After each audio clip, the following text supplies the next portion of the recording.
Well, good morning, everybody. I'd like to call our Southern Nevada Strategic Infrastructure Development Working Group meeting to order. Jeanette, item number 1, please conduct the roll and establish quorum. Thank you. Absolutely. This is Jeanette Hogan for the record, and I will now call the roll. Chris Sanchez. Here. Dave Johnson. Doa Ross. I believe I do see her online here. Okay, Jeff Brigger. Here. Okay. Scott Leadham, subbing for Justin Brown. Here. Thank you. Terry Sheridan. Here. Thank you. Okay, Bill Arntz. Here. Okay, thank you. Maisha Williams. Present. Okay. Shawnee Coleman. Good morning, I'm here. Good morning. Okay, James Chrisley. I'm here. Good morning. Good morning. Bo Bernard. I'm here. Hello, everybody. Hi, good morning. Victor Way. I'm here, thank you. Okay. Michael Bolognini. Okay. MJ Maynard. David Swallow. Here. Okay, thank you. Chancellor Melody Rose. Good morning. Good morning. David Bobzian. I do see you on here. Good morning. Okay. Good morning. Jennifer Taylor. Good morning, I'm here. Good morning. Okay, and Jeff LaRue, subbing for Sandra Rosenberg. I'm here. Good morning. And actually, I'm here too. My other conflict ended early, so we're both here. Oh, lovely. Thank you. Okay, and Bradley Crowell. Kristen Aviards. Here. Good morning. Okay, Constance Brooks. Okay, Dr. Kumatacharya. Here. Good morning. Good morning. And Dr. Vicky Shields. Present. Thank you. Okay. Good morning. Okay. Chris, we have quorum. Great, thanks, Jeanette. Moving on to item number 2, public comment. Jeanette, please facilitate our public comment. Absolutely. It's Jeanette Hogan again. Does anyone wish to give public comment at this time? If so, you will be limited to 3 minutes. Yes, I do. Peter Guzman. Hi, good morning, Peter. Go ahead and proceed. Peter Guzman, president of the Latin Chamber of Commerce. I wanted to just take a moment to reiterate how important this forum has been for, I'm sure, all the chambers. I'm going to speak for Latin Chamber of Commerce. It has just been incredible to be able to listen in on these forums and get extremely valuable information for the Latin Chamber of Commerce, which in turn allows me to, be able to give that to my membership and keep my members informed. So kudos to Chris Sanchez, certainly Mr. Brown and the whole group for putting such an important forum together. Today is especially interesting because I've worked closely with all the speakers that are going to be speaking, including Shawnee Coleman from the county, and of course Jonas and others. And so just again, just wanted to share a moment to give my gratitude on behalf of the Latin Chamber of Commerce for the incredible and powerful forum that continues to help a smaller chamber like ours stay mighty and large. So thank you so much. Lovely. Thank you so much, Mr. Guzman. Does anyone else wish to give public comment at this time? Okay, I don't see anyone online or on the phone. Chris, no further public comment. Thank you, Jeanette. Moving on to item number 3, approval of the June 24th minutes. Do we have any edits or changes to the minutes as written? Okay, seeing none, do we have a motion to approve the June 24th working group minutes? I'll make that motion. I think that was Jennifer that made the motion. Do we have a second? I'll second Doa. Great. All those in favor? Aye. Aye. Aye. Any abstentions? Any opposition? All right, seeing none, the motion is approved. Moving on to item number 5, and that's chairman's remarks. Bring up my notes here. So first and foremost, as many of you are aware, this is our last working group meeting that we had scheduled from our first meeting in February through this month in July. So I want to thank everybody for their participation and everything and the value that you added to this discussion. Just as a recap, we had over 30 hours of interviews that were conducted, 25 presentations, including the ones that will be presented today. And I want to thank today's speakers for preparing their remarks for this meeting. You know, the goal in heading into this process was to foster regional collaboration and work toward a focused and shared vision for the region, and a real desire to break down barriers and move the region forward. And in doing so, determine the challenges that we have, as well as identifying, more importantly, our shared opportunity for Southern Nevada. And we covered a lot of topics over the last 6 months or so, from the impacts of climate change to water scarcity, to supply chain vis-a-vis Southern Nevada and the opportunity, land availability, inland ports and our modal facilities, the opportunities at Apex. We got to understand a little bit more about the airport expansion and the opportunities in the South Valley, the future of mobility, electrification, and infrastructure funding opportunities. Interestingly, in setting up this working group, we had GoEd and Director Brown and myself, we knew that there were going to be federal funding opportunities that would come down the pipe here throughout the year. Of course, we weren't quite sure what the timeline would look like. And interestingly enough, as we started to head into this meeting, we began to receive the notice of funding opportunities, the first round of those coming out through the EDA. And I think many of you have been following the federal process and see that the Senate has approved or passed, I should say, by a good margin, let's say the first instance of our infrastructure package. Of course, we have to go through the House, but the point being is that there's more opportunity coming down the line here. And the EDA NOFOs were very specific in saying that they are looking to foster collaboration amongst regions across the country, especially in those regions that were most hardest hit by the pandemic, of which obviously our region is one. So we have a leg up. We've already in commencing this group and going through this process. We have a much better appreciation and understanding of the things that I mentioned. We are in a really good position now to, frankly, to reconvene this group at some point in the future, to look at very specifically those funding opportunities and ensure that we get an application in that is very, very strong, that shows, not to be repetitive, but shows kind of exactly what those priorities are as we've all come together to communicate those. And so my point being is that I think we're in a really good spot now to ensure that this region gets more than its fair share of federal dollars to address the challenges that we've highlighted. And just wrapping up my remarks, I just want to say that, I've got to know each and every one of you. Many of you have known over the years, but I appreciate your positive outlook towards our region, the idea that there's not anything that we can't overcome here, and that we will be successful.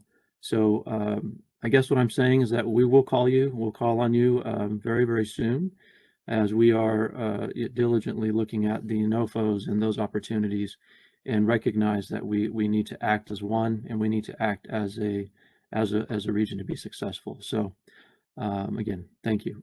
So moving on to item number 5, and this will start our round of presentations for this meeting. Our first person up is Terry Sheridan from the Economic Development Office at the City of North Las Vegas, and she is a specialist there. So Terry, the floor is all yours. Thank you, Chris. And I'm going to share my screen. And as I'm doing so, just want to thank, and am I doing so, Jeanette? Am I sharing my screen?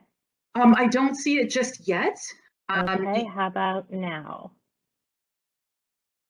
No, nothing yet. It should be at the bottom taskbar, third button over for share. And then a secondary window would pop up asking you which display you'd like to present. Okay. And no worries if there are any issues, I'm happy to upload it from my end. And you just let me know what slide you'd like. Well, my same little issue that was happening before is happening again. So in the essence of time, why don't you go ahead and take it over? No problem at all. Give me one moment.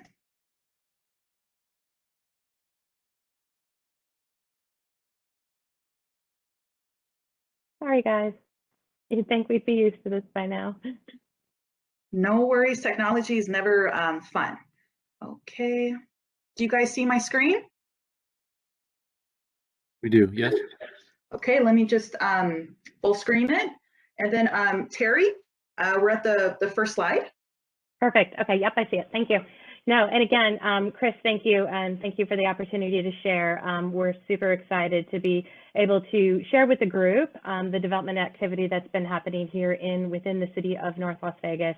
And Jeanette, thank you for all of your support for the past 6 months. Without you, I don't think we would have, been able to be as successful as we are. And looking forward to presenting information on North Las Vegas to what looks like a very full house for us today. So thank you.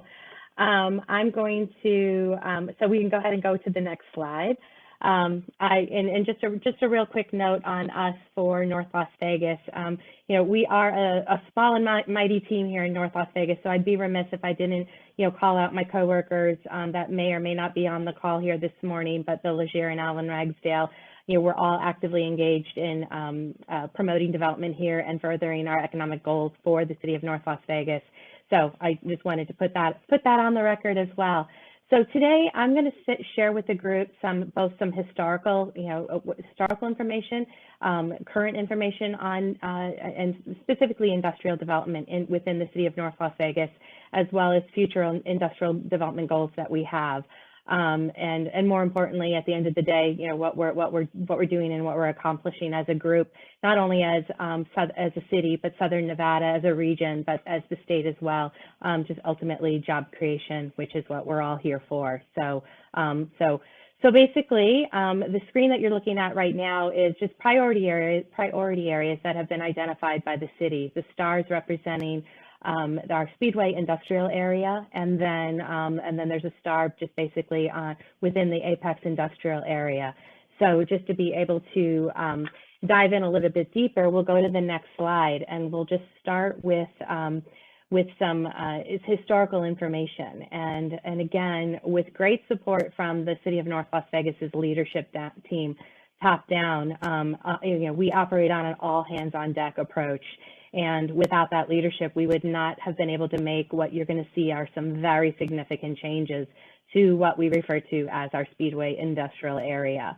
So anyone who has been around for a while will remember that the Speedway industrial area, just right off of, well, now it's the Tropical Connector, but it wasn't there in 2006.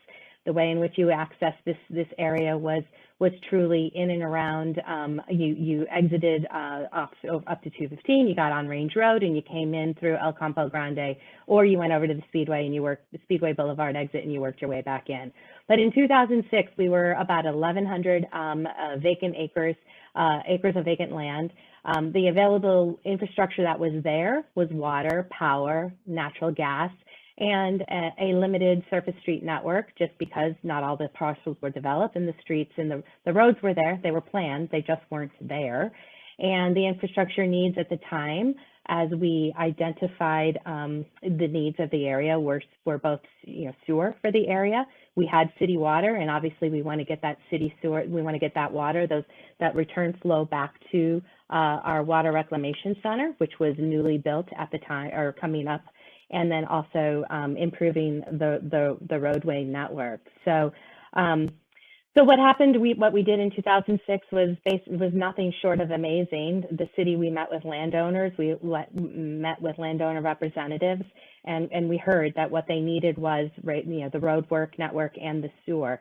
So what happened next is we got to work, and then and putting those plans in place. So then if you look at 2006 or 2016 map, the next map, basically the development there happened in about 5 years. It's pretty incredible. It's a great splatter map to be able to show what happened. But what the city at the time was doing is we were using the Speedway Industrial Development Area as a test case for future development. And for us, future development ultimately was going to be what was going to happen up at Apex. So, and again, and then so you can see right now today, about 120 acres of vacant land are still left in and around the Speedway area. No large parcels. These are going to be smaller parcels that brokers and developers have done an amazing job doing some very lengthy, time-consuming land assemblages to where they're at and putting together the developments. The city, combined, we invested $46 million in that sewer for the Speedway Industrial Area that was completed in 2018. And then NDOT, along with the city, RTC, again, all hands on deck, summer of 2019, that Tropical Connector was completed. And the Tropical Connector will now be part of the other improvements that the interchange improvements that NDOT is actively involved in right now on completing full access in and around the I-15 and Clark County 215 area. So what has that 5 years, what did that 5 years represent? You can see the numbers there. Approximately 850 acres, 8.6 million square feet of buildings had been completed, and then, or pardon me, 9.6. I don't have my glasses on. And then 2.3 million square feet is currently under construction today, with an additional 3.8 million in the pipeline for the Speedway, and that is just this area. So in and around, once all this is done, 10,000 new jobs is probably a low estimate, but 10,000 new jobs can be created in and around this area. So again, an amazing story that we're extremely proud of. And again, all developments here at the city, everyone is to be commended, our business partners alike.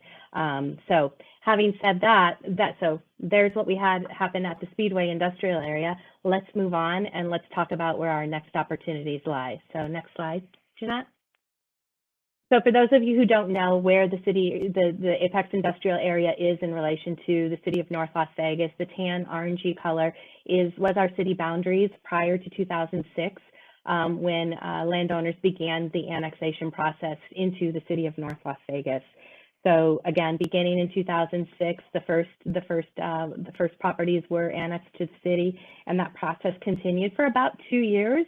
And some pockets and some annexations it continued a little after that. But basically, at the end of the day, that green Apex Industrial Area is representative of 18,000 acres, or about 19 square miles were added to the city of North Las Vegas. So that just kind of gives you an idea of where the Apex Industrial Area lies within the city. Next slide, Jeanette. Okay. So again, here's a little closer view of what Apex is. Apex is 18,000 acres, as I mentioned, a mega industrial park for the city. So a lot of mountains are out here. We have some developers who are literally taking down mountains and creating developable acreage. So 18,000 acres, about 7,000 developable acres. This is all industrially zoned. There will never be any residential. This is just absolutely going to be for industrial development. And then location-wise, it's about a 20-minute drive north of, I'd say, the Spaghetti Bowl interchange. And some people probably looked at the Speedway Industrial Area as being, further out from the city back in the day, and then they probably maybe thought the same of the Apex Industrial Area. But at the end of the day, it's really not that far, and so it's this is our next frontier. So what infrastructure is at Apex?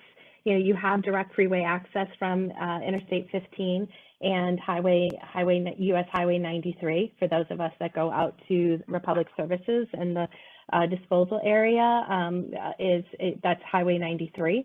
There were some, and so water and sewer improvements are underway. We had well water, lake water out at Apex, and sewer was handled for some early developments via septic. But again, long term, there will be a sewer system, which I'll talk about in a minute. And then access, and there is, was access or is access to electrical transmission, distribution, and natural gas as well in and around the Apex Industrial Area. And then as developments continue, as pipes are put into the ground, as conduit is laid, fiber improvements are going to be moving along with development. So next slide, Jeanette. So improvements that that have happened over time. Again, we talked about several large projects have and continue to look, at Apex. Dave Brown with Land Development Associates mentioned at our last meeting, Faraday Future was one of those large projects that looked at Apex. And although the project did not happen, it certainly put North Las Vegas and Apex on the map.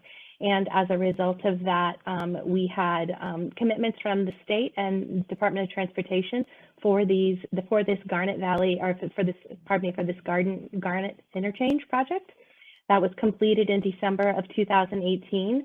So the exiting and the accessibility to the Speedway industrial area was improved remarkably. And this is, and as I'm not going to read all of this, but basically at the end of the day, this was a fast track project where that entire project was fast tracked and completed in about 6 months time. So again, great partnerships with the state and and our local partners as well in getting that done. Next slide, Michelle, or Jeanette. So that leaves us to the end all be all, water and wastewater for the Apex industrial area. So where are we at? This map, albeit very difficult for you all to read, but just because it probably is so small, Jeanette, I think we will all have access to this when we're done here.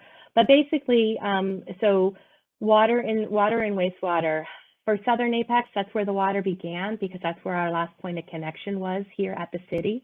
So in July 2018, we broke ground as a city on a 58 million 11-mile water pipeline, which was a public-private partnership with Weston Adams and Western States Contracting. Western States has some land known as Miners Mesa that we'll show here in a minute. So being able to bring services to that area was important, and it gave us the springboard to be able to start that water line up to Apex. So phase one, the first 5 miles, has been completed. It's my understanding just final testings are currently underway, and water will be free flowing probably anytime within that area. And then phase 2 will be an additional 6 miles that will continue. And I'm sorry I don't have access to my screen, and this is where it would have been helpful just to kind of point out to y'all where that's going. But if you can more or less kind of see where a purple line is going towards Southern Apex, that then becomes a green line. So the purplish color being phase 1, and then it shoots up to Apex directly to Miners Mesa. And then the green line is phase 2, which then goes up to what we will refer to as the WDA Innovation Park Central and North Parks. And that will be phase 2. And then the blue line, the solid blue line, is going to be the SNWA Garnet Valley Water Transmission and Wastewater Collection Systems that will be started. It'll start on the far bottom left over by Lamb Boulevard, the Lamb Transmission Station, and then it will just continue up all the way through the utility corridor on the western side of Apex, all the way to the top, the red line being US 93, and there will be and actually, let me back up. Up there at the top of Apex, there is a 1.25 million gallon elevated water tank that will be constructed. SNWA is currently designing and constructing 3 miles of that pipe, that aqua blue, the brighter blue line, and that'll be a 16-inch water distribution line in Apex Power Parkway. And the timing for construction and completion of that is about 2 years. The phase 2 water line, just to back up, that also is about 2 years. That's that green line that goes around Apex. Jeanette, you're doing an amazing job. So that timeline is going to be dependent on gaining permits from BLM. It's just, as all of us, working through that utility corridor, we all have great relationships with BLM, and it's just continuing that process so we can get things activated as quickly as we need to have them activated. The blue line, the SNWA Garnet Valley transmission line, that basically is plus or minus 7 years. We would like it to be a minus 7-year process. And that's where we're looking, and we've been having conversations with GOED State for as far as the infrastructure bank, our goal is to, and our need, and I guess my big sell here and reason why we're sharing this information is we as a city, we're looking to activate and utilize any available funding sources that will help us expedite that SNWA build that will then at the end of the day could provide for, again, the opportunity for as many as 20,000 jobs. So I guess we can go to the next page, and this is where the test case that I talked about, over at the Speedway industrial area. So Apex was raw land in 2006. Not a lot was out there. There were some power generation facilities. There were some parcels that are still in the county today that kind of hug I-15, as far as drywall and gypsum plants. But for us, the goal now is to develop these sites. But again, with that water line, what you can see is the projects that are the properties that are identified in red. The first one being, I kind of call it a little bit of a slingshot. It's the one of the red parcels on the bottom left of the screen. That is Miners Mesa. So that red 320 acres. 3 years ago, the water line started with the intention and the goal to go to Miners Mesa. 3 years later, all 320 acres of Miners Mesa has been absorbed and or sold and are under development.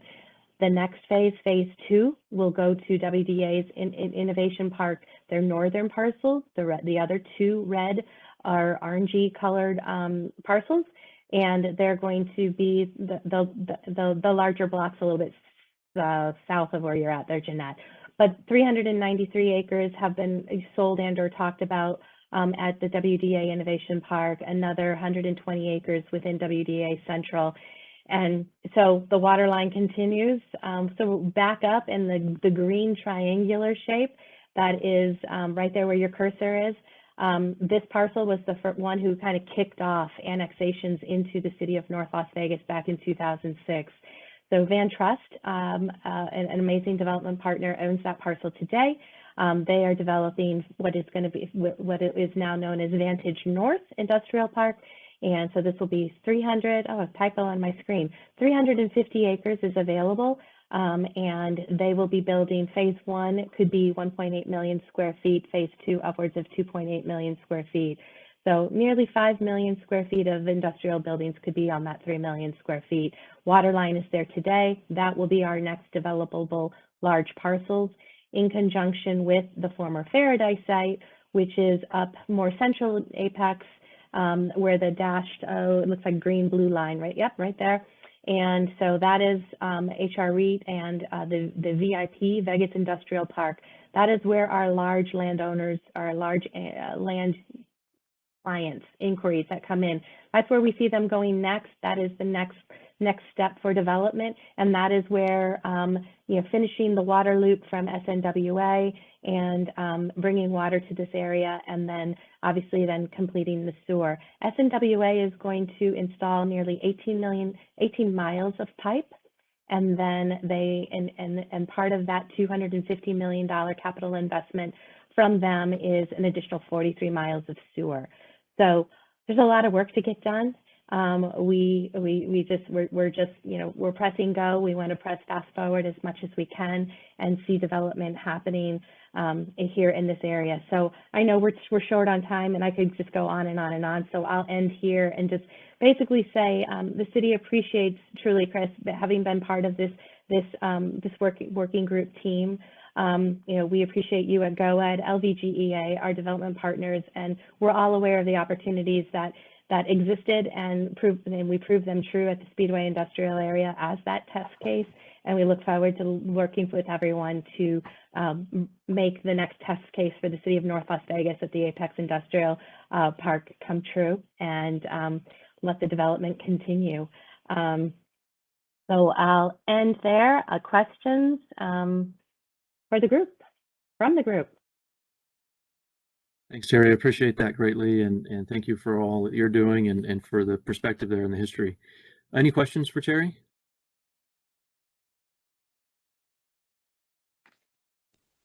Making it easy on me. Thank you. On to the next one.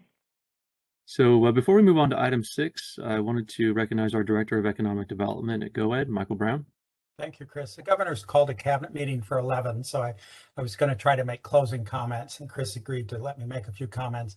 First off, thank you for your service on this. It's part of our effort to move GoEd towards a policy-based. My intention is also to create something like this in the innovation space going forward. I want to stress that what Chris spoke about with EDA. So there is the ARPA money that has arrived with the state. There is the infrastructure bill that's in Congress. And now there's this new competitive EDA money that they're looking for state and regional and local applications for. And there's a specific interest in the kinds of things we've been discussing in the area of infrastructure and industrial parks. The reshoring of American manufacturing is a fact. And we will bring 17 projects to the GoEd board in September.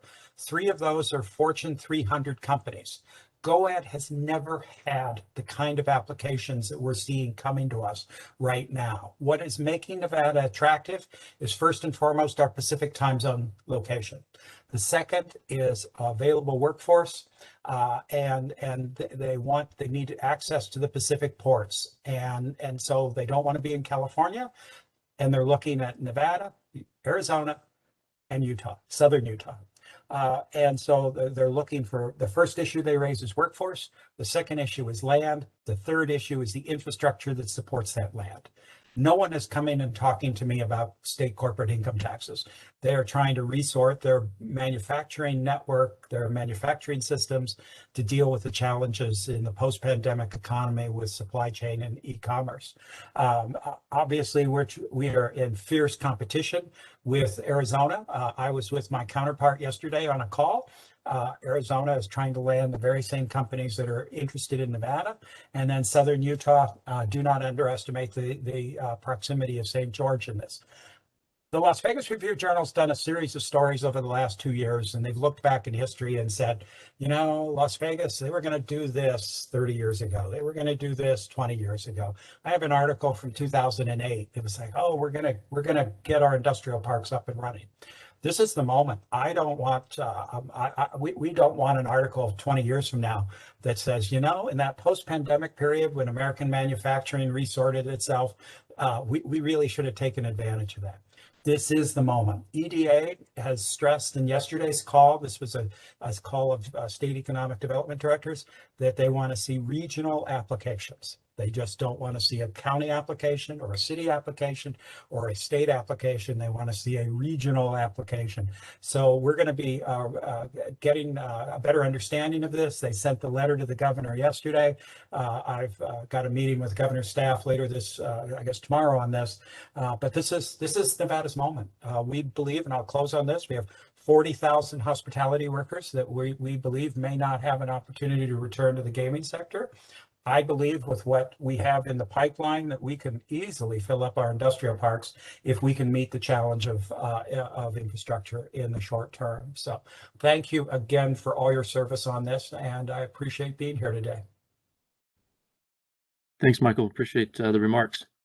And moving on to item number 6, Clark County update. Shawnee Coleman, Director of Community and Economic Development for Clark County. Shawnee, the floor is yours. Hello. Good morning, everybody. Chris, thank you again for giving Clark County the opportunity to participate in this process. Hopefully, can you guys see my screen? Yes, we can see it. Yay. All right. So slightly, my presentation is going to be a little bit different than how North Las Vegas did it, because as most of you know, this economic development function is relatively new for Clark County. And so while there's a lot of development happening in the unincorporated areas of Clark County, the majority of that has not come from strategic economic development pushes. And so what I'm going to do is just talk a little bit about our strategic economic development plan, identifying our goals and some infrastructure that we see is critical to helping us reach some of the goals and getting to a place like the other jurisdictions related to having those specific projects there. So is this moving forward? Okay, let's see.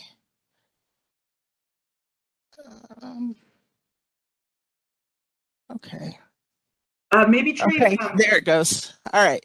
So last year during the pandemic, Clark County took the opportunity to work with Stanford Research Institute to help us identify a strategic economic development plan specific to unincorporated Clark County.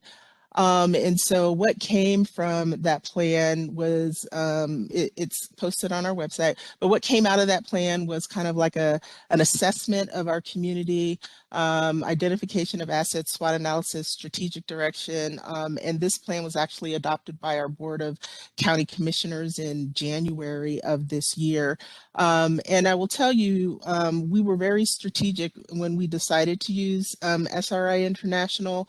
One, because we knew that the state had worked with them already, and also LVGEA had worked with them already. And so whatever we did, we wanted to make sure that we were in alignment with both of those plans. So, you know, as I mentioned, we're looking at unincorporated Clark County, but I think one of the things that came out of that, it's going to be very difficult for Clark County to ignore the fact that we are the regional agency and the regional government in Southern Nevada.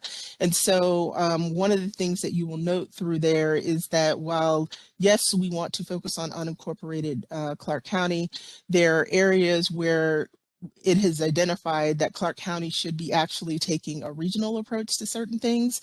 And so you will see that reference through. So mission, vision, you know, the traditional things that you see there.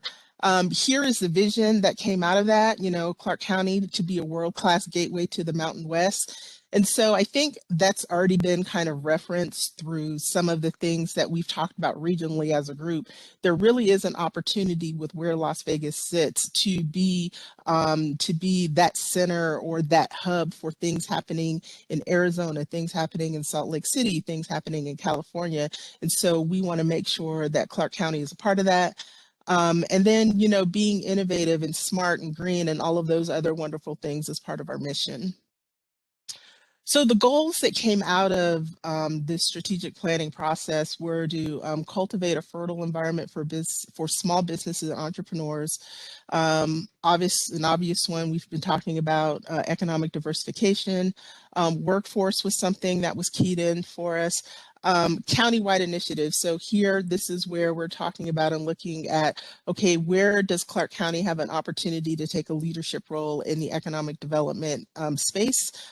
Down here, community-centered design. This is really just about community engagement and making sure that those in unincorporated Clark County, because they don't sit in a jurisdiction, feel that they have the same level of support and have an opportunity to engage in processes. And then equitable access to resources. This is something that was partly born out of some of the social unrest that we have seen in the country. Really wanted to focus on those underserved communities, women, minority communities, and really target them in a way that they haven't been targeted before.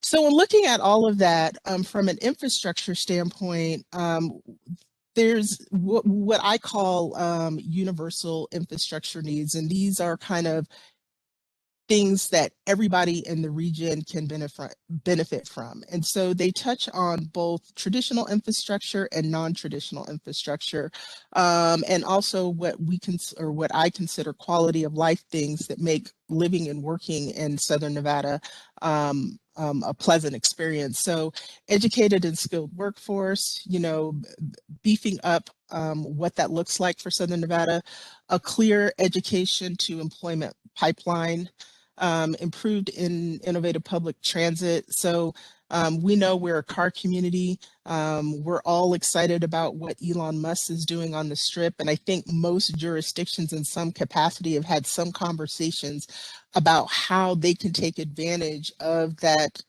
underground transit system to reach key areas of their jurisdictions and help move tourists and also residents through this community. Workforce housing. We all read the newspaper and the headlines and understand that housing prices in Nevada are far outpacing wages. And from a quality of life standpoint, if we want to create opportunities to recruit new types of residents to this community, we have to have some type of network of workforce or attainable housing. Without that, we're going to have struggles. Healthcare is something very important. The medical school will help do a little bit of that by growing our own doctors, but there is still an opportunity to solidify our healthcare network, our healthcare infrastructure, and even grow our healthcare infrastructure so we can compete healthcare wise with other cities that companies that we're going after may be looking at. Improved connectivity and broadband. I think this is kind of obvious, and some of the challenges with our connectivity infrastructure were highlighted during the pandemic. The public lands bill. I put this down because I think for everybody in the region, this is something that's very important. It's for Clark County, as I'll talk about in a minute, for some projects down the southern I-15 corridor. Getting that lands bill in place is going to be critical to moving some of the things forward that we want to do. But I think it's important for everybody in the region. And then increased funding capacity. You know, Chris and Director Brown talked about the EDA grant, and I'll talk a little bit about that towards the end of my presentation. But we in the state of Nevada don't always get as much federal funding as we probably should. And so I know that the state during the legislature was looking to put together a centralized grant office to help communities in the state of Nevada identify potential federal grants, and then also provide some funding in cases where we had to provide matches. And so I think really building out that network so people understand what opportunities are available for fundraising is going to be critical to the whole region. But specific to Clark County, when we look at small business and entrepreneur networks, some of the infrastructure we think are important for us in helping us reach our goals are centralized business network. During the past couple of weeks, I've had an opportunity to meet with a number of organizations that support small businesses and entrepreneurs. And one of the things that they talked about was the fragmented nature in which small business receive information and get information. And so it would be really great if we could develop an infrastructure for small business and entrepreneurs that spans the region, opposed to something that is very fragmented based on jurisdiction. Obviously, incubators and accelerators are part of that network, providing people the opportunity or a place to go to help build and grow their business. Financial resources. In Nevada, in especially Southern Nevada, the majority of our financial infrastructure comes from big national banks. Big national banks don't always have the same goals as the community. So really looking to build a community finance infrastructure. So community-based banks that also look to support and have maybe looser restrictions that allow them to do things with small business and entrepreneurs that sometimes the larger banks don't have. Venture capital. This is a network that we think is important, and an infrastructure that we think is important to grow and build. You know, part of our goals is to address the growth of innovation and technology. A lot of times having access to venture capital funds to move a project or innovation forward is very important. We do not get nearly as much money in venture capital as we should. I know the state recently at the legislature made some changes to Nevada statutes that allow that venture capital to work better. And so I'm really excited about the opportunity to set this up. And then mentor and technical assistance program. This kind of ties into the small business network. There are little pockets of things all over the valley, but nothing kind of centralized. You know, we have Small Business Development Center, we have SCORE, and so all of these different places, and then with nothing really centralized. So that's that. Economic diversification. So this is where I wanted to talk about the I-15 corridor, the southern side of I-15 corridor, and where the public lands bill is important. So yes, here we need traditional infrastructure. I can't tell you how many calls I get a week of people who are interested in looking at that southern corridor, but it has absolutely no infrastructure. There's no water in certain places, electricity, fiber, gas, all of the things that you need for a facility to work. So this traditional infrastructure we think is going to be really important for Clark County moving forward. Manufacturing, distribution, advanced manufacturing, all of those industrial related type projects, we believe have an opportunity down the I-15 corridor. However, we need to create the environment and the foundation for those to grow. I won't steal the airport's thunder, but we've already heard and talked about the supplemental airport in Southern Nevada.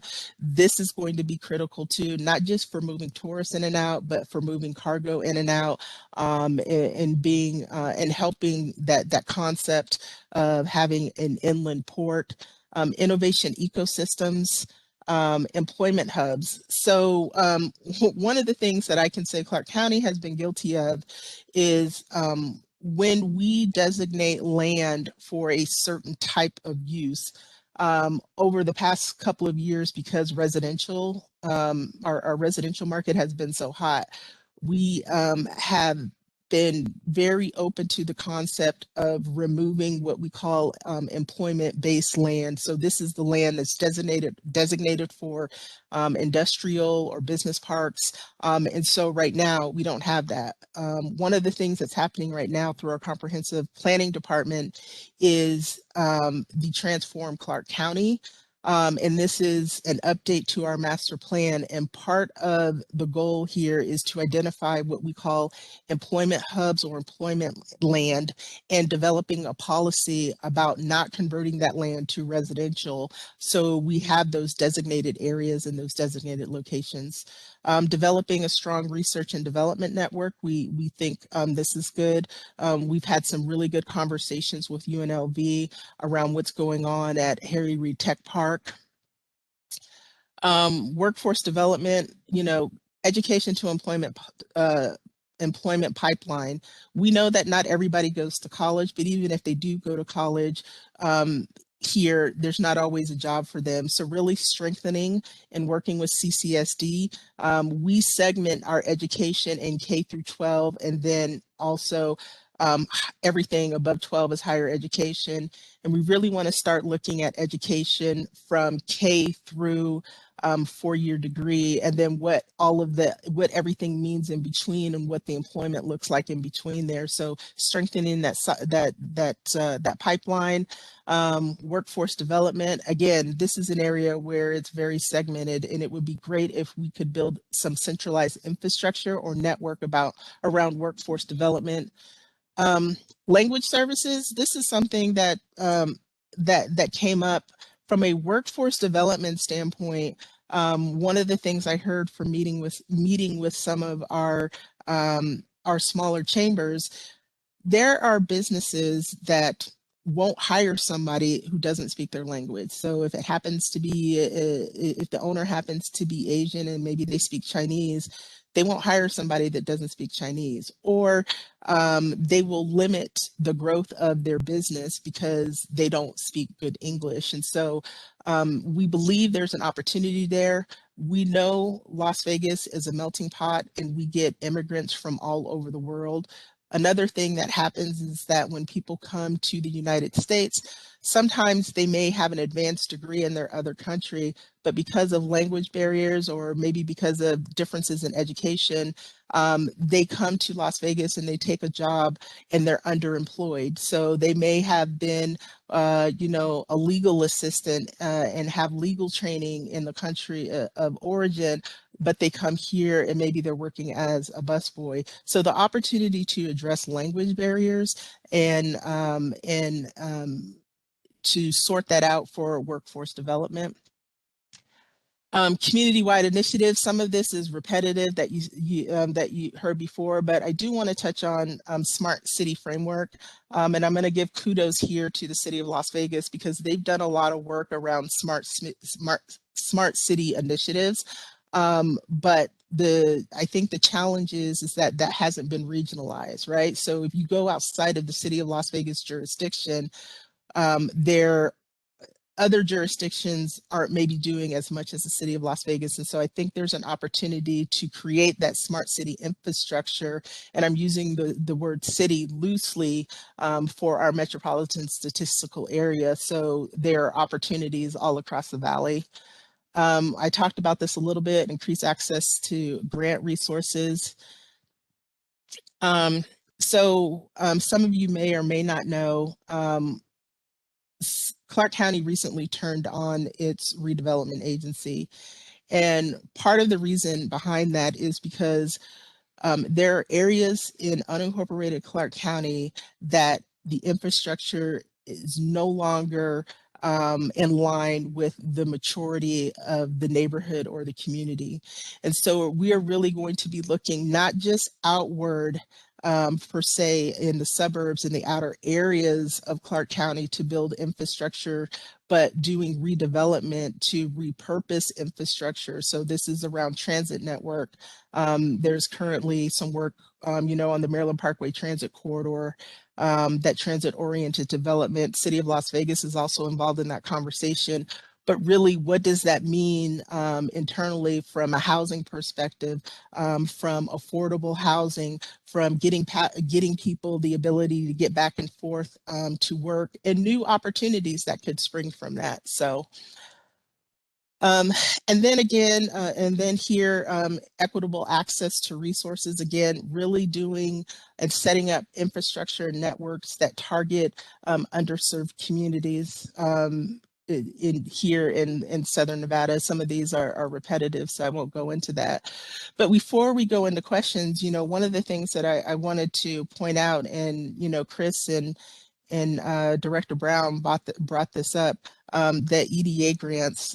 I saw those grants come across my email last week. And so I did an initial reach out to some of my counterparts in the jurisdictions to have a conversation about what we could do regionally for something like the Build Back Better Regional Challenge. And I know that you guys are, you know, at the state looking at that, but I'm going to be scheduling a meeting here to have a conversation with some of my counterparts at the jurisdiction. Because the application for that particular grant is due October 19th. And so want to jump on that as soon as possible. We also have our federal lobbyists engaged in that conversation already. And so what I'd like to do, if there's anybody on this call who wants to participate in that initial conversation where we're just kind of going to be talking about the grant and talking about the possibilities, please shoot me an email. I'm going to try to schedule something in the next week or so, so we can just, you know, start talking about opportunities. I think as you know, Terry talked about Apex, there's an opportunity there. They have a need. Obviously, Clark County has a need in unincorporated down that southern corridor. And so this could be a good grant. There's 2 phases to the grant. The first phase is more technical assistance, is about $500,000. But the second phase of the grant could be anywhere between 25 million and 100 million. And for a regional community, that could touch a number of different projects in our region to help either like North Las Vegas close something out, or help Clark County start something, or, you know, City of Las Vegas is going up, you know, the 95 corridor and looking at different things in that area. So just wanted to throw that out there, that Clark County is already looking at that, and inviting anybody who's interested in participating in that conversation to let me know. So, and with that, I'll take any questions. Thanks, Shawnee. Any questions from the group? Chris, I have one. Sure. Thank you. For the record, Melody Rose, I just wanted to say thank you for the presentation. And I didn't know if you'd had any opportunity to meet with the NSHE workforce experts. And unfortunately, I also need to jump to another meeting, but I just wanted to offer that we would be happy to share with you some of the strategic planning we're doing around workforce development and make sure that our organizations are in alignment. So if you haven't been in connection with them yet, just give me a shout and I'll make sure that we get everybody connected and talking. Absolutely, I would love to do that. I have not been in contact, but I'd love to have that conversation. Okay, thank you. I'll send you contact information in the chat box. Thank you. Thank you. Thank you, Chris. Sure, thank you. Any other comments or questions? All right, thanks, Shawnee. Appreciate it. Thanks for all the detail, and we'll be in touch. So moving on to item number 7, City of Las Vegas update. We have Bill Arndt, Deputy Director for Economic and Urban Development, the City of Las Vegas. It's all yours, Bill. Thank you, Chris. Good morning, everyone. Chris, again, thank you for the opportunity to speak, and thank you to Director Brown and for everything that GOED is doing in this space. And thank you, Terry and Shawnee, for updating for your jurisdictions. Like many of you, I think everyone has Zoom fatigue by now. So I'm going to attempt to present without help from a PowerPoint presentation for 2 reasons. One, Zoom fatigue, but second, I really wanted to take more of a macro view of what the City of Las Vegas is thinking with respect to infrastructure, some of the ways that the infrastructure bank could help what the City of Las Vegas is planning. And I think we're thinking strategically, how can we get some wins under our belt using the bank and its resources, but then also combine those resources with other resources available. I think Chris, you and Director Brown hit this, and I think the other speakers did too. I'm going to hit it again. There's a huge opportunity with the American Rescue Plan Act for the EDA discretionary funds, not the direct allocation that each governmental entity received, but the discretionary funds. And so I'm going to touch on one of those opportunities. So I'm going to talk about 3 areas where I think the City of Las Vegas would look to focus and have a set of priorities for. The first one is related to our land in the northwest part of the valley. So I think we've covered 2 of the 4 corners of the Las Vegas Valley. I'm going to hit up a 3rd one. So we're covering almost the whole valley. And the city is really the landlocked entity in Southern Nevada. It sounds strange to say that, but when you live in the middle of the desert surrounded by federally owned land, we are running out of it. And so we have been heavily focused from an industrial land development standpoint on our land assets in the Northwest Valley. And what that means is we're talking to stakeholders in the Valley, and we've had a great conversation for quite a while now with the Las Vegas Paiute tribe.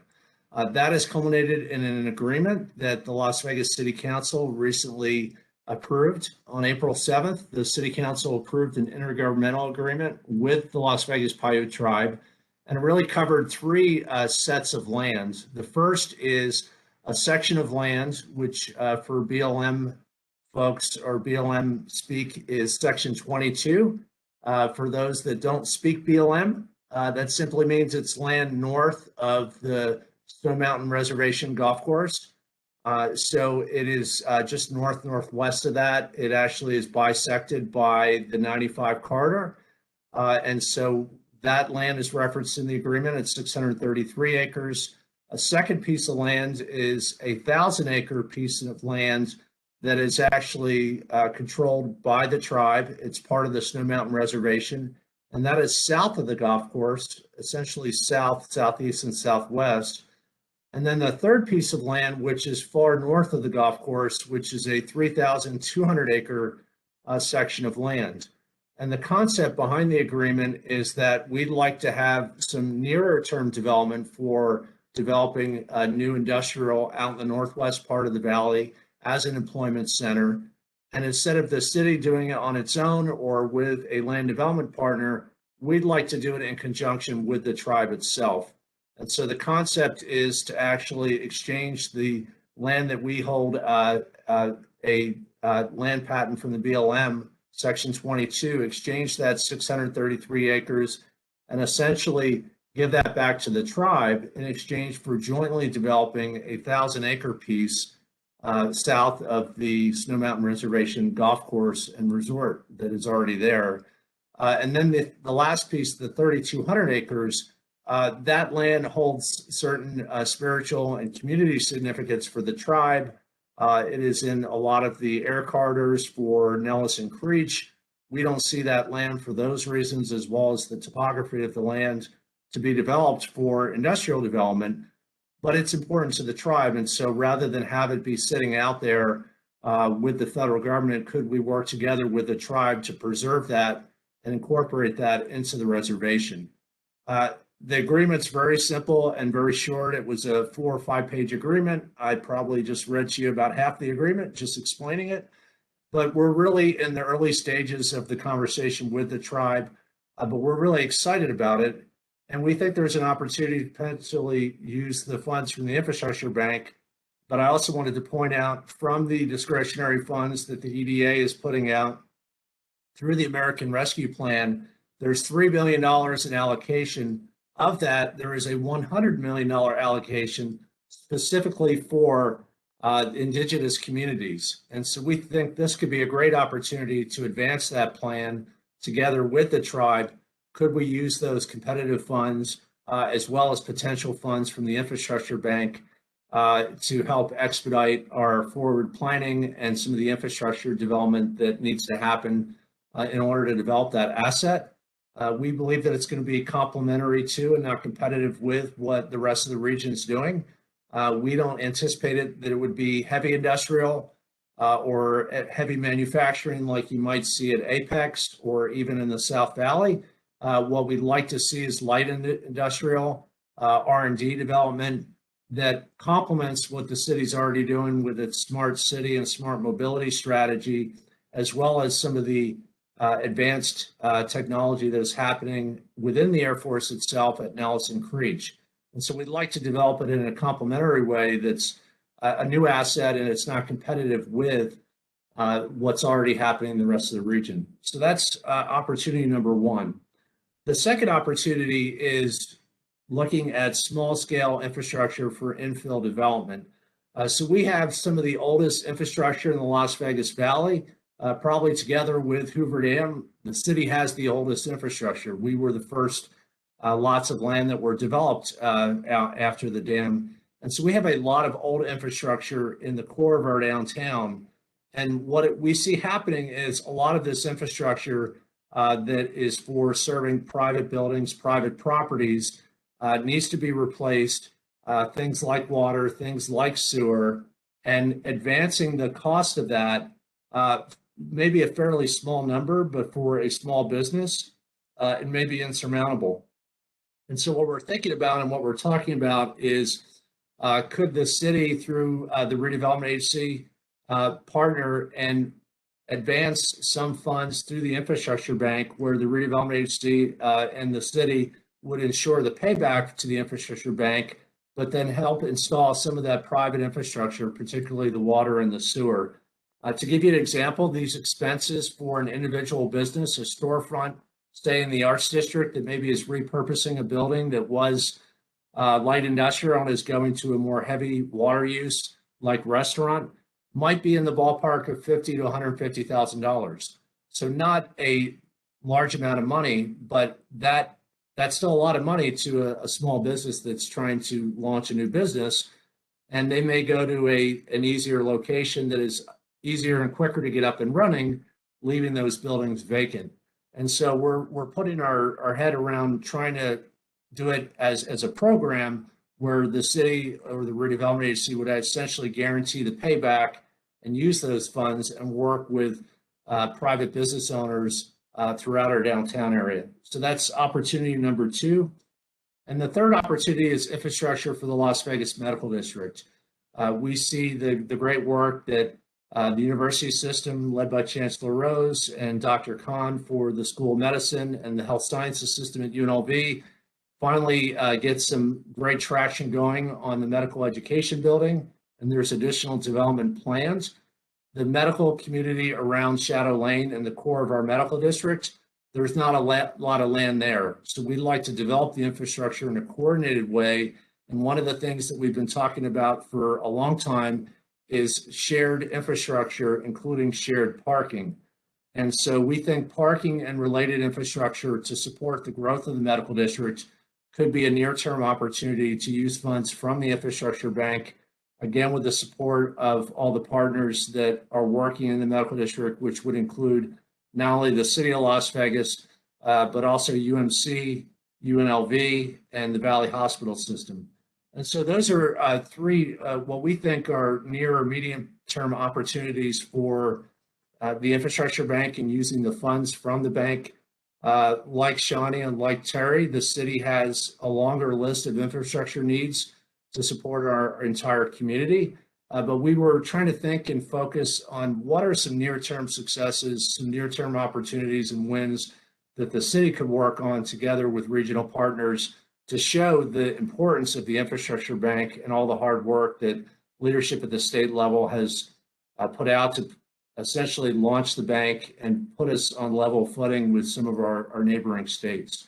So to close out, we're really excited about the opportunity.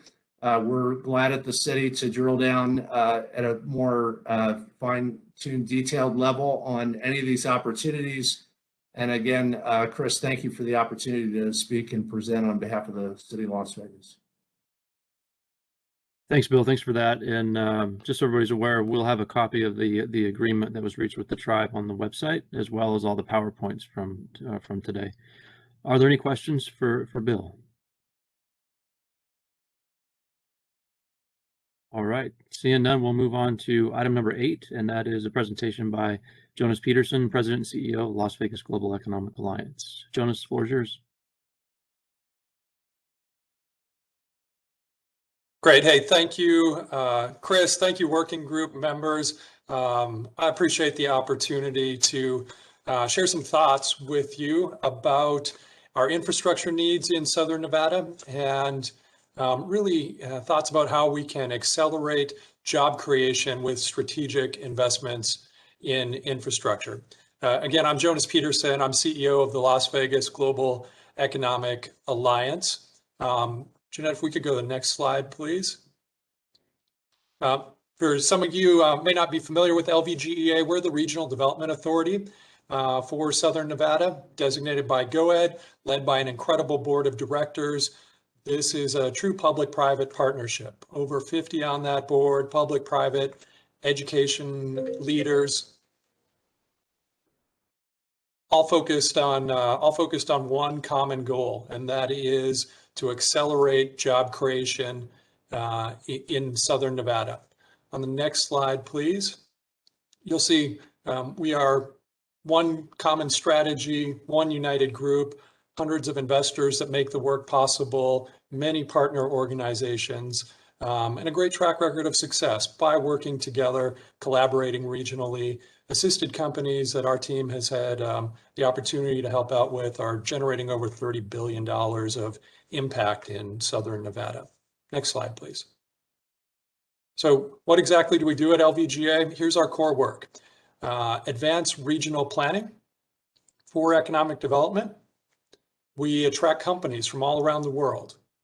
We work with many of our existing firms, hundreds each year, to overcome obstacles, help them grow, make sure they're accessing all available opportunities, programs, and services. And we're very involved in talent, workforce development, aligning and strengthening education and workforce development systems. Next slide, please. Our team has a very unique perspective on business development in Southern Nevada. We've had the opportunity to be involved, along with many partners, with many of the largest job creation projects that everybody in this meeting is well aware of. You can see those on the screen. But perhaps more importantly to this conversation, we've also been involved in far too many job creation projects that did not select our market, simply because we did not have developable sites that met their needs ready to go. Next slide, please. Earlier this year with SRI and many partners, our board approved a new set of target industries for Southern Nevada. I think this is helpful as we're looking at infrastructure needs. Here they are. You're looking at the new target industries that we think have the most opportunity, the highest ROI over the next 5 years for our region. General and advanced manufacturing, this is companies like Haas, IGT, K2 Energy, list goes on. Creative industries, think about many of those that make, the firms that make our tourism and hospitality experiences possible. The next cluster here you'll see is information and communication technologies. Companies like Switch and Cox. Transportation and logistics for a target industry cluster. Think Motional, Brightline, Boring Company, advancing in that industry. Business and financial services, healthcare continuing to grow in our market, and clean tech. Not just deploying large-scale renewable projects, but becoming a knowledge center in that industry. If we go to the next slide, I want to show you some of the past performance for our previous target industries. And there's some numbers that should jump out at you here. So this is past performance 2011 to 2019, right before the pandemic. You can see we have very high growth rates in business headquarters and services. Emerging technology is a small cluster today, but growing rapidly at 89% growth during that time period. Healthcare, strong growth there, and logistics, manufacturing, and supply chain management, up over 60%, adding 23,000 jobs during that time period before the pandemic. Incredible growth, which means we have a significant opportunity, and a lot of things have been going in the right direction. Let's take a little bit deeper dive. Next slide, please. Deeper dive into logistics and manufacturing today, because it is one area where we have incredible potential, but also some significant obstacles that will cause us to miss out on that potential if we do not act. I think manufacturing, I know it's a good fit for our region for a wide variety of reasons. Really high level, we have an exceptional location, access to many markets in the Southwest, and transportation infrastructure to move goods easily to those markets. When you think logistics, it is really part of a larger strategy to get into integrated manufacturing and logistics operations, and then move even higher up the ladder of opportunity into headquarters, so company headquarters. Great example is Haas coming to our market, doing all of the above from one location. Part of why we're a good fit and why the logistics and manufacturing strategy makes sense for our market. If we go to the next slide, please. I want you to know that there is a boom happening all over the country right now for industrial space, e-commerce in particular. According to a recent report from CBRE, this is their global e-commerce outlook. CBRE says the US needs 330 million square feet of new warehouse space just to keep up with existing current demand. This is expected to continue to grow, new waves of development. That's what's needed in the US just to keep up with what we currently have. Southern Nevada should be getting a large share of that activity. Next slide, please. We have been getting a large share of that activity, and so as a result, the demand for industrial buildings is high locally. In fact, our vacancy rate is now down to 2.8%. Very low. We've been landing many of these projects. We should be crushing it going forward if we have available buildings and sites ready to go to meet client needs. Problem is, we're quickly running out. In fact, look at the quote here from CBRE. They're saying almost every available industrial land parcel has been acquired by a user or developer in Southern Nevada. Next slide, please. So this becomes a significant problem for our region. The supply of developable land is low. And this is coming straight from CBRE, so you don't have to take my word for it. We have a very limited availability of readily developable land. Let that sink in for a little bit. And then look at the next bullet point here. Without planned infrastructure, investment or the release of more developable land, the next wave of development becomes extremely limited. We miss out on that potential I was telling you about earlier, not because companies don't want to come here, but simply because we don't have the real estate options that they need and can get and are getting in other markets. Next slide. So what can we do about it? What's the missing link for infrastructure development for these type of projects? Let me be clear. We need a large industrial park setting with ready-to-build sites. We need a park that accommodates many different acreage sizes, including large sites, 200 plus acres, for some of the biggest game-changing projects that could come to our market. With rail service, with infrastructure in place, not just nearby, but to the site so that they can develop in a timely fashion. You can see the common infrastructure that I know this group has been talking about for some time. Next slide, please.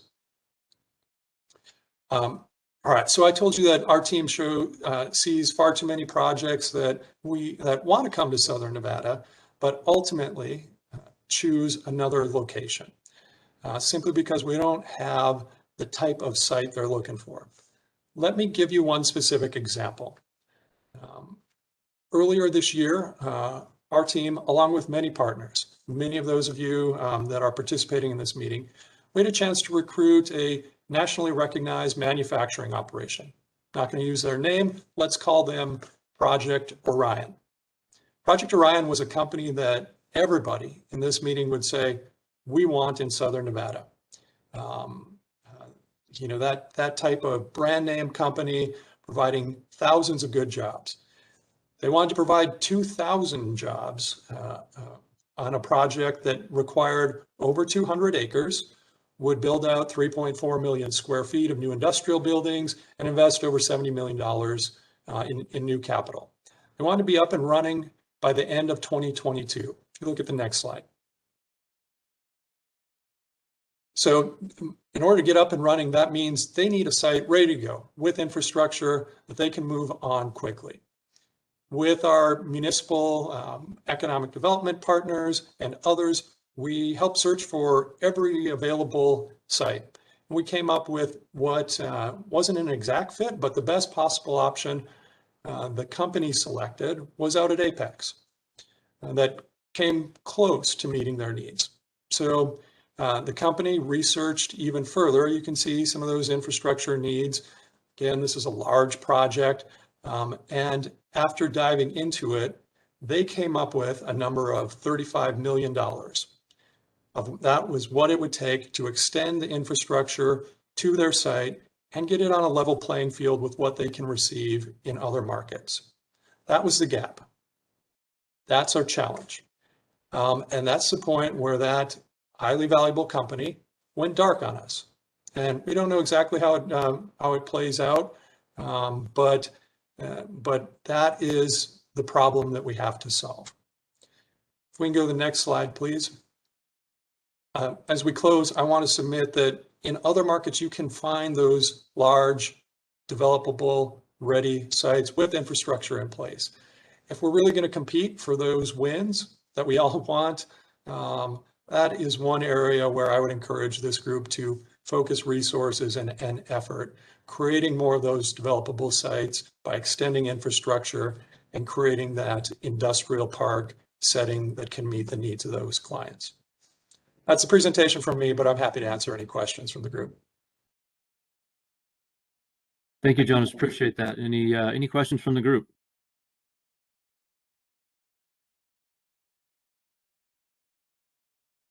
All right, seeing none, we'll move on to item number 9, working group member comments. Any general comments from the group?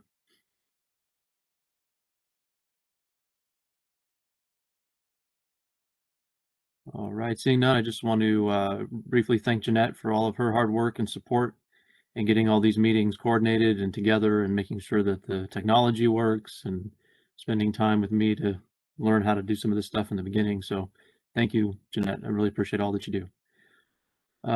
So we'll move on to item number 10, public comment. Jeanette, please facilitate. Absolutely. This is Jeanette Hogan for the record. Does anyone wish to give public comment at this time? If so, you will be limited to 3 minutes. Okay, see no one online or on the phone. Chris, no public comment at this time. All right, great. Well, we'll move on to our final number 11 here, adjournment. Do we have a motion to adjourn? I'll make a motion to adjourn. This is Jennifer. Second, this is Mike Bolanini. All right, great. So all those in favor? Aye. Aye. Okay, we adjourn. All right, guys, thank you. I appreciate your time. Bye. Thanks, Bye. Chris.